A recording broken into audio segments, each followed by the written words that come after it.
Hi there, in this video I'll be talking about solving linear simultaneous equations using method of substitution.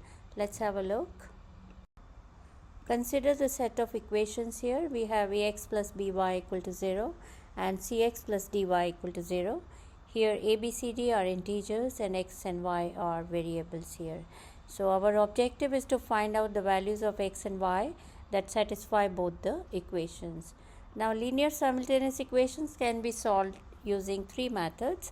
So here we'll be focusing on substitution method. Before we go into the details, we need to be clear about when do we use this method. So substitution method can be used when we are able to express one variable in terms of another. Have a look at the first example here. We have x plus y equal to 4 and 3x plus 4y equal to 14. Now of these two equations you need to choose the simpler one, and you can see first equation is simpler. So we rearrange the equation and we rewrite it as y equal to 4 minus x. So we are able to express y in terms of another variable which is x here. So now this value of y, this expression of y can be substituted in equation 2. So what we do here is we substitute y equal to 4 minus x in equation 2. And you can have a look at this arrow going there. Next step would be to open the bracket. When we open the bracket, each term of the bracket is to be multiplied by 4. So we write the expression as 3x plus 16 minus 4x equal to 14. So we are ready to go to the next step now. In our next step, what we do is we keep the variables on one side and the numbers on the other side. So we write it as 3x minus 4x equal to 14 minus 16. Remember, changing the sides would mean change of signs as well. So on the left hand side we get minus x, and on the right hand side we have minus 2. So that gives us x equal to 2. So when we substitute x equal to 2 in equation 1, we can get the value of y. So step 3 we do that. So we are putting x equal to 2 and finding out y. So when we put x equal to 2 and simplify it further, we get y equal to 2. So x equal to 2 and y equal to 2 is the solution to the given set of equations. Next step is to check your answer. So we got x equal to 2 and y equal to 2. We will substitute these values of x and y in both the equations, and we'll see if it works in both the equations. In equation 1, when we put the values and simplify further, we get 4 on both the sides. And in equation 2, when we substitute and simplify further, we get 14 on both the sides. Because both the sides are equal in both equations, that shows our answer is correct. If by chance you don't get it to be equal on both the sides, you need to check your working. Have a look at the next example now. We have 2x plus y equal to 7 and 5x plus 2y equal to 15. So here, if you look at it carefully, equation 1 looks simpler. So we can rearrange and write y equal to 7 minus 2x. This is the expression for y which we can express in equation 2.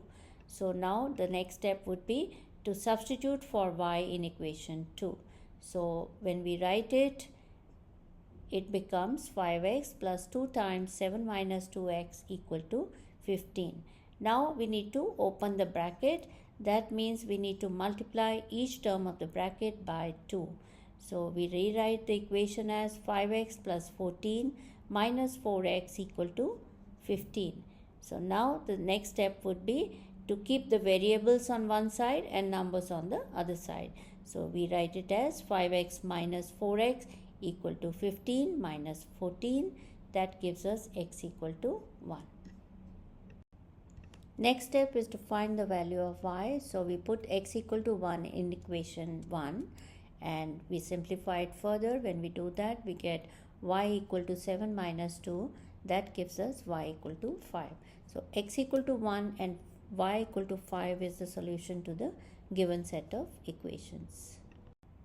Next step is to check your answer. So we got x equal to 1 and y equal to 5. We substitute these values in both the equations to see if it works. In equation 1, when we put the values and simplify, we get 7 equal to 7. And in equation 2, when we substitute the values, we get 15 equal to 15. Now, because both the sides are equal in both equations, that shows our answer is correct. In our next example, we have x plus 5y equal to 17 and 10x plus 8y equal to 44. So here again, equation 1 looks simpler, and instead of y here we take x. So x equal to 17 minus 5y. So we are expressing x in terms of y. So now the next step would be, from equation 1 we will take this expression and substitute in the second equation. So when we do that, we open the bracket, substituting x equal to 17 minus 5y. In equation 2 we get 10 times 17 minus 5y plus 8y equal to 44. Now the next step is to open the bracket. When we open the bracket, each term of the bracket is to be multiplied by 10. We get 170 minus 50y plus 8y equal to 44. Next step is to keep the variables on one side and numbers on the other side. So we have minus 50y plus 8y equal to 44 minus 170. We simplify it further and we get it as y equal to 3. So the next step would be to find the value of x. We put y equal to 3 in equation 1 and solve it further. So when we substitute the value of y as 3 and simplify it further, we get x equal to 2. So now x equal to 2 and y equal to 3 is the solution to the given set of equations. Next step is to check your answer. So we got x equal to 2 and y equal to 3. We'll be substituting these values in both the equations to check if it works. In equation 1, when we substitute and simplify further, we get 17 on both the sides. In equation 2, when we do the same, we substitute the values of x and y and simplify, we get 44 on both the sides. That means our answer is correct because both the sides are equal in both the equations. By chance, if you don't get the same values, you need to check your working.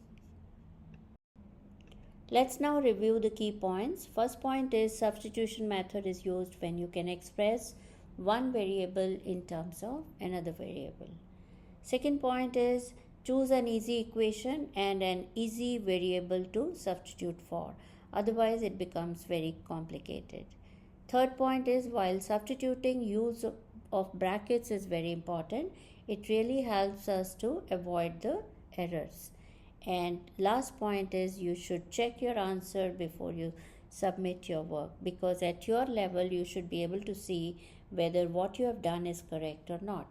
So always check your answer, make sure both the sides you're getting the same numbers, so that if you're not getting the same number, you can always redo and check your working.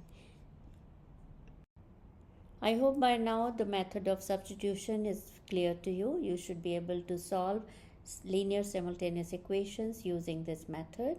And if there is anything you have not understood, you can always write in the comments. I'll be happy to answer. Thank you. Have a good day.